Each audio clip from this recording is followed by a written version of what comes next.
Muito bem, pessoal, vamos para mais uma aula aqui. Hoje vamos continuar falando sobre o Barroco. Então, na aula anterior, nós contextualizamos o Barroco, falamos das artes barrocas no geral, aí, né? Falamos da pintura, falamos da arquitetura, da escultura, da música, e aí falamos um pouquinho sobre a literatura, como ela funciona, quais são as principais figuras de linguagem aí, né? E aí nós temos dois grandes autores representando aqui o Brasil. Um deles é o Gregório de Matos Guerra, que vai ficar para a próxima aula, e o outro é o Padre Antônio Vieira, que nós vamos estudar hoje. Então nós já sabemos o que é o Barroco e como ele funciona. Agora vamos ver como ele se aplica através da caneta, da pena de Padre Antônio Vieira. Então, só relembrando aqui rapidão, né? A estética barroca. Nós temos o homem em conflito, certo? O ser humano aí entrando em conflito existencial, religioso e científico, né? Porque eu tenho a reforma protestante, depois a contra-reforma católica, e aí a ciência. Então é um misto aí de sensações, são várias confusões. Nós temos a arte de contrastes, pessoas muito ricas, muito pobres, então nós vamos ter essa ideia de contraste. Nós vimos, inclusive, na pintura essa ideia. Nós vamos ter uma riqueza de detalhes, né? Olha só como seria uma mandala aqui, barroca, né? O negócio todo cheio, incrustada, toda muito detalhada, e isso na literatura a gente vê com uma linguagem muito complexa. E falando em linguagem, vamos falar aí da literatura, né?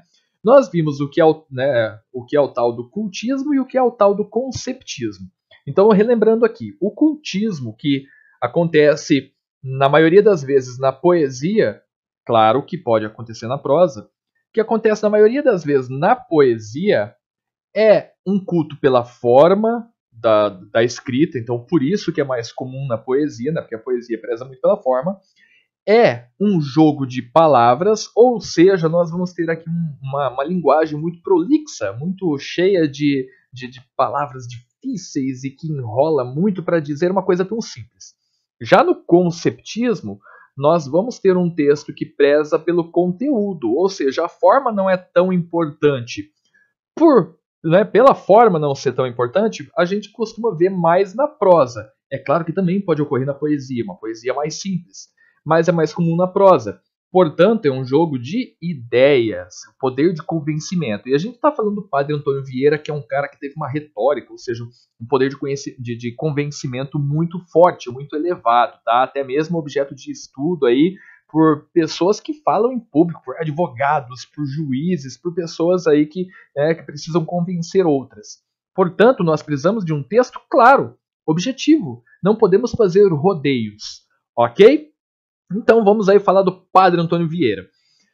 O que o Vieira escreveu? O Vieira ele escreveu profecias, cartas e sermões. A gente vai dar aqui uma ênfase no sermão, tá? Porque profecias, né, não que ele tenha sido um profeta, isso não tem aquele valor literário tão grande. Carta, né, acaba sendo mais como um registro histórico do que também valor literário. Já os sermões, apesar de ter um valor religioso muito grande, tem um valor literário por conta da linguagem que ele utiliza. Né? Então, ele escreveu esses três tipos né, basicamente, esses três tipos de escritas aí, e, e o principal deles, que a gente vai dar um foco maior aqui, vão ser os sermões, beleza? Falando um pouquinho dele, eu posso dizer que a literatura dele é chamada literatura colonial, afinal de contas está no Barroco, e o Barroco acontece entre 1601 e 1768, que isso quer dizer que nós estamos no período colonial brasileiro, tá? Ele teve a sua juventude no Brasil. Ele veio para cá com 7 anos, viveu até os 30 por aqui. Porque, pensem bem, se ele passou a juventude aqui, ele não nasceu aqui. Onde é que ele nasceu? Ele nasceu em Portugal. Ah, então ele é um autor português? Sim. A literatura dele é portuguesa? Sim. Mas não só. A literatura dele também é literatura brasileira. Afinal de contas, ele escreveu em Portugal, para Portugal, e ele escreveu no Brasil, para Portugal e para o Brasil. Tá? Então, ele é um autor português, mas de literatura portuguesa e brasileira. Tá? E eu estou frisando nisso porque já foi pegadinha em vestibulares falar que ele é um autor brasileiro, que não é um autor português, e que a sua literatura é só portuguesa. Não, é brasileira também. Tá? Então, o cara aí, né, teve o ingresso na Companhia de Jesus, foi um estudioso muito forte, muito ferrenho. Ele, ainda pequenininho não, desculpa, né, na sua adolescência lá, estudando na Companhia de Jesus, ele decidiu ser padre quando ele ouviu um outro padre, professor seu, falando sobre os horrores do inferno, e esse outro padre falou de uma maneira tão elegante, tão bonita, que ele falou, cara, eu quero ser como esse cara aí. E ele resolveu ser padre, então. Então, ele domina muito a retórica, o poder de convencimento. Ele teve seus estudos e sua carreira sumariamente em Portugal, tá? Mas ele fica nessa de vem para o Brasil, vai para Portugal, dá uma passadinha na Itália, vai para Espanha, vem Brasil, Portugal. Então ele fica entre América e Europa, América e Europa, América e Europa, tá? Foi um cara que arrumou bastante treta, tá? Ele teve muita coisa boa, mas também muita desgraça com os governantes. Então, ele fez coisas boas aí, que ele foi muito prestigiado, mas também arrumou um pouco de confusão. Por quê? Porque, entre outras coisas, né, que às vezes ele até provocou confusões dentro da própria igreja, ele defendia escravos e índios, tá? Ele defendia escravos e índios. Ele não era a favor da separação aqui da autonomia do Brasil, né? Ele era a favor da colônia, afinal de contas ele era um português, então dá para entender isso. Mas ele era completamente contra a escravidão, especialmente a escravidão de índios. Beleza? Ele era bastante contra, então com isso ele acabou arrumando uma confusão danada na época. Claro que na época todo mundo era a favor, né? Mão de obra grátis, né, gente? Então o cara acabou arrumando confusão nessa época. E aí, entre idas e vindas aqui ao Brasil, ele acaba vindo para cá e morre por aqui mesmo. Beleza? Então, continuando aí. Como eu disse que a gente vai estudar o sermão, a gente precisa ter ideia como que é a estrutura de um sermão. Do mesmo jeito que vocês estudam redação e para cada gênero tem uma estrutura aí, né, adequada, o sermão do Padre Antônio Vieira também tem uma estrutura que ele achou mais interessante de escrever, porque assim, né, ele já começa o processo de retórica dele. Então, é uma forma que ele encontrou para fazer o seu texto ser muito efetivo. Então, ele começa as suas escritas com um tema. O que é o tema? O tema, ele vai pegar um texto bíblico, uma passagem bíblica e vai anunciar. Então, né, vamos supor assim, que ele vai chegar no altar, na igreja, em praça pública, não importa onde, e ele vai mandar ali a ideia inicial. Então ele vai falar, hoje nós vamos estudar tal coisa, vamos ouvir sobre tal coisa. É isso, inicialmente, tá? É como um professor chegando na sala de aula e falando, hoje o estudo vai ser sobre isso, hoje é capítulo tal, página tal. Beleza? Na sequência, ele vem com o introito, também chamado de exórdio, que é a introdução e a apresentação. Então, do mesmo jeito que o professor chega e fala, hoje é capítulo X, e nós vamos estudar conteúdo X, e aí ele já começa a falar, porque no capítulo X vai ter isso, é o que ele faz aqui na Bíblia. Tá? Hoje nós vamos estudar a passagem Y, que fala sobre isso, fala sobre aquilo, fala sobre tal coisa. Então ele vai dar ali uma prévia.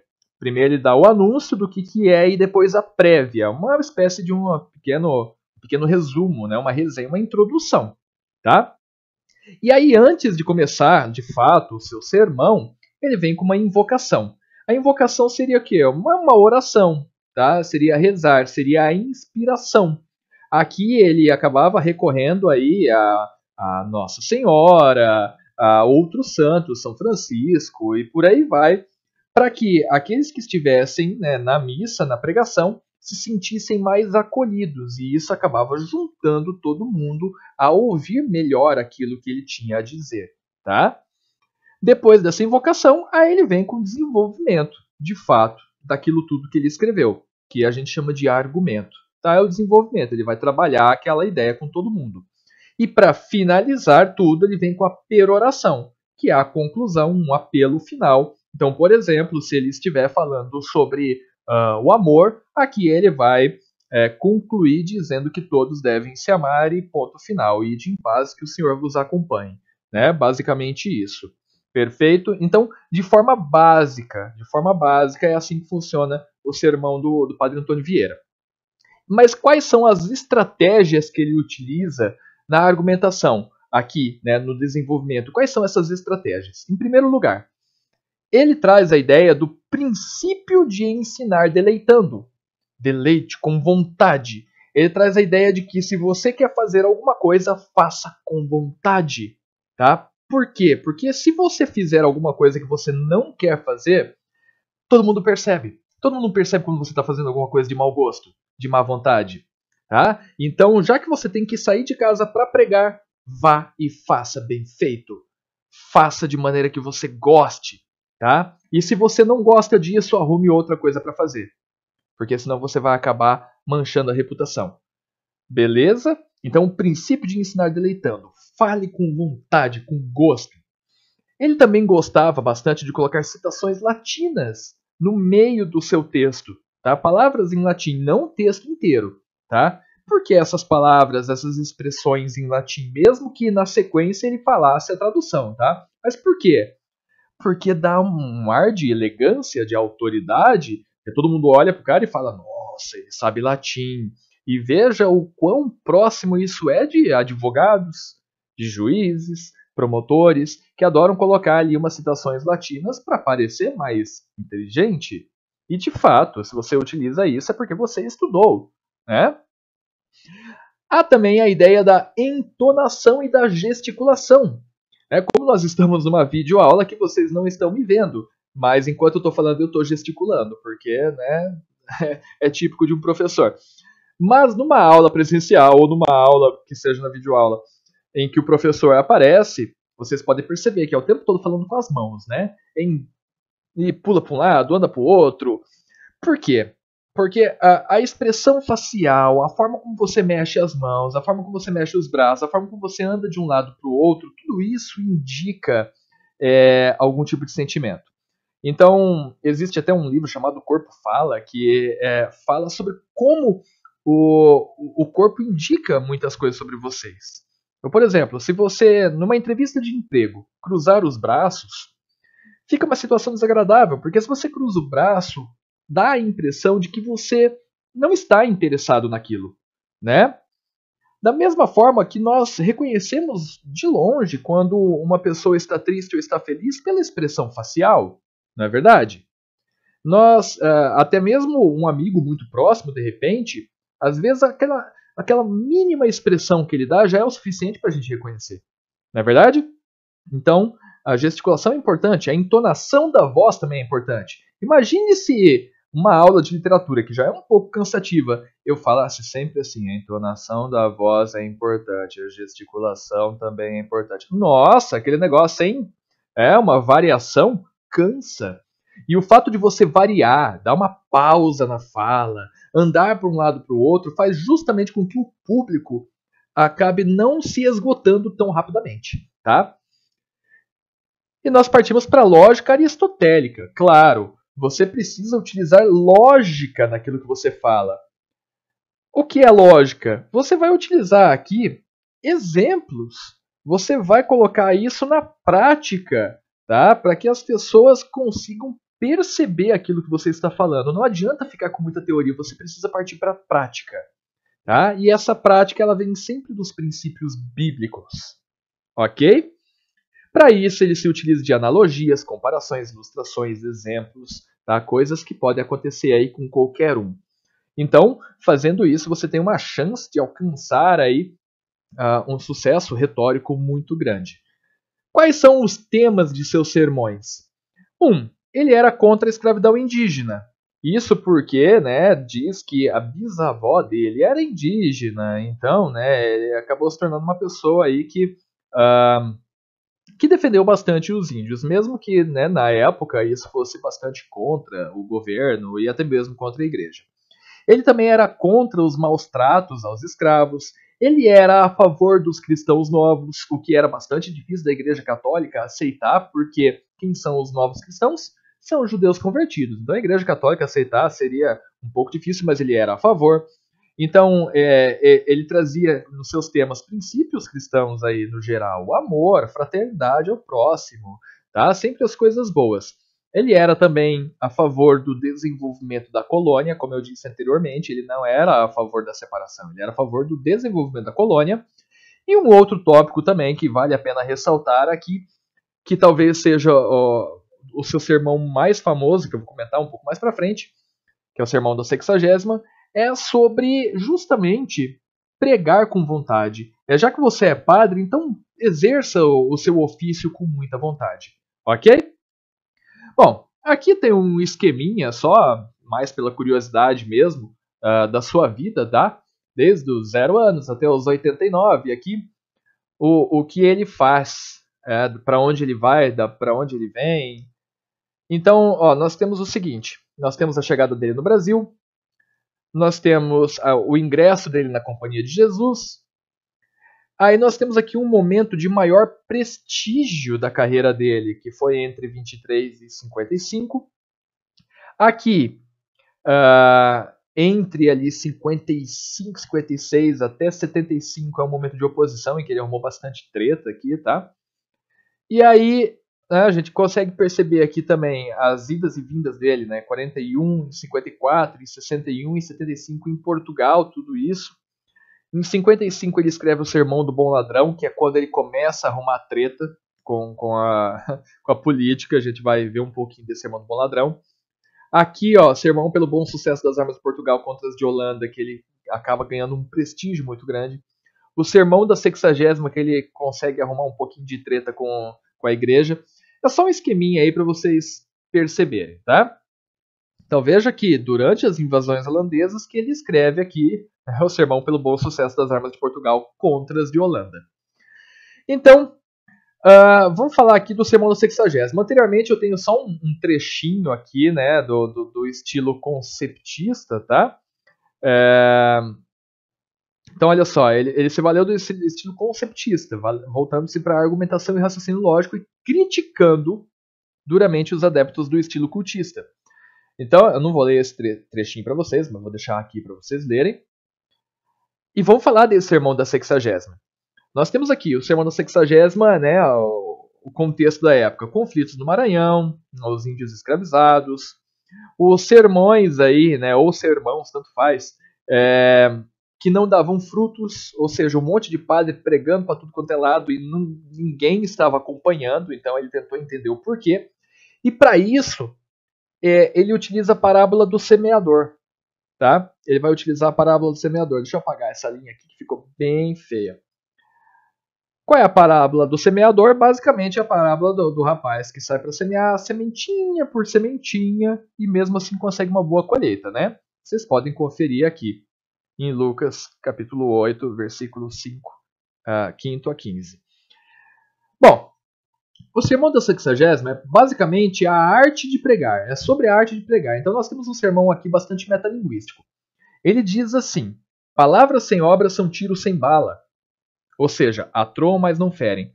Como assim? O Sermão da 60ª é basicamente um sermão em que ele vai dizer que se você é padre e você tem que pregar, então faça isso com vontade. Não saia de casa sem ter estudado aquilo que você vai falar. Não saia de casa à força. Tá? Você tem que fazer, mesmo que seja de pouquinho em pouquinho, de um público pequeno em público pequeno, você tem que fazer aquilo com vontade. Você tem que estar convicto daquilo que você está fazendo. Caso contrário, ninguém vai dar atenção a você. Tá? Então é um sermão sobre como dar sermão. Tá? É sobre a arte da pregação. Então, com esse sermão aqui, que acaba sendo o mais famoso deles, né, dentro principalmente da literatura, por conta dessa retórica dele, desse poder de convencimento, que ele é muitíssimo estudado até hoje, e estudado como um cara aí com todo esse potencial de convencimento. Tá? Então, basicamente, só fazendo um panorama geral aí sobre alguns sermões dele. Mais um trechinho aqui, veja só como ele começa logo com um pedacinho aqui em latim, né? Ele diz assim: Et exit qui seminare, diz Cristo que saiu o pregador evangélico a semear a palavra divina. Então veja, ele coloca em latim e logo traz também um trechinho já traduzido, né? Isso para que, fique mais bonito a fala. Ok? O sermão pelo bom sucesso das armas de Portugal contra as de Holanda, acho que fica assim bastante evidente, né? O que é esse sermão? É basicamente ele com um tom patriótico, um tom encorajador, convencendo todo mundo a reagir contra as invasões holandesas. Tá? Inclusive, isso lá em Portugal, mas inclusive aqui no Brasil também, que a Bahia está sofrendo essa ameaça. Né? Então ele ganha aqui um prestígio muito grande, porque as pessoas realmente vão ouvir o Padre Antônio Vieira. Tá? E nesse caso, ele até mesmo pede a intervenção de Deus, ele pressiona Deus a agir. E quando Portugal vence, né, vence não, mas né, quando a Holanda não consegue essa invasão, de fato, nós temos uma ideia de que Deus agiu. E todo mundo fala, pô, Padre Antônio Vieira é demais, hein? O cara é bom, o cara é bom. Beleza? Alguns trechinhos aqui para vocês lerem também, mas vocês podem procurar aí na internet, é tudo de domínio público, tá? Para leitura. O Sermão do Bom Ladrão talvez seja aí o que mais tenha irritado os políticos na época e é muito atual, né? Porque ele vai falar sobre corrupção. Inclusive ele utiliza de forma aqui até irônica, né? O bom ladrão. Porque o que é o bom ladrão? O que é o mau ladrão? O mau ladrão é aquele que te rouba na caruda, é aquele que pega uma arma e te assalta, é aquele que pega uma faca e vai lá roubar o teu pertence, né? O bom ladrão é aquele que está roubando e você não está vendo, como um político, por exemplo. Né? Então nós temos aqui a ideia da corrupção. Ele vai utilizar um texto bíblico como base, como ele sempre utiliza, que é o Cristo entre ladrões. Tá? E olha só um trechinho que ele diz assim: a salvação não pode entrar sem se perdoar o pecado, e o pecado não se perdoa sem se restituir o roubado. Non dimititur peccatum nisi restituatur ablatum. É meio difícil falar em latim, mas non dimititur peccatum nisi restituatur ablatum. Ok? Basicamente o que ele disse anteriormente, né? Basicamente o que diz o Sermão do Bom Ladrão. Ele fala sobre os ladrões, por exemplo, o ladrão de galinha que rouba para sobreviver. Esse ladrão, ele vai entrar no reino do céu porque é para a própria sobrevivência, né? No entanto, ele deverá ser julgado no reino dos homens. Já aquele que rouba pelas costas, aquele que pega da máquina pública e que faz mal para os outros, esse não tem pecado. Aliás, esse não tem salvação. Tá? Por exemplo, o ladrão de galinha, ele não está matando ninguém, ele não está ferindo ninguém, ele não está prejudicando ninguém, foi uma galinha. Agora, aquele que está tirando dinheiro da máquina pública está deixando muitos, milhares, dezenas de milhares na fome, na miséria e na pobreza. Esse não tem salvação. Ok? E aí, entre outros, nós podemos citar também o Sermão de Santo Antônio aos Peixes. Podemos falar aqui, no caso, né, do Sermão de Santo Antônio aos Peixes, sobre a ideia muito parecida, muito próxima, na verdade, da ideia do bom ladrão, mas falando do peixe grande e do peixe pequeno. Né? Então, por exemplo, enquanto um peixe grande se alimenta de inúmeros peixinhos pequenos, o contrário não é recíproco. Porque um peixe grande apenas serve como comida para milhares de peixinhos pequenos. Né? Então ele traz essa ideia aqui também, falando, claro, de corrupção e tudo mais. Beleza? Aí ele tem vários outros sermões, sermão sobre amor, sermão sobre os índios, sermão sobre um monte de outros assuntos que vale a pena ser lido. Aqui eu falei apenas os principais títulos, como Sermão de Santo Antônio aos Peixes, Sermão do Bom Ladrão, Sermão da Sexagésima, Sermão pelo Bom Sucesso das Armas de Portugal contra as de Holanda. Beleza? Mas é um panorama geral sobre o Padre Antônio Vieira, e na próxima aula a gente vai falar sobre Gregório de Matos Guerra. Beleza? No mais, um beijo na alma. Tchau, tchau.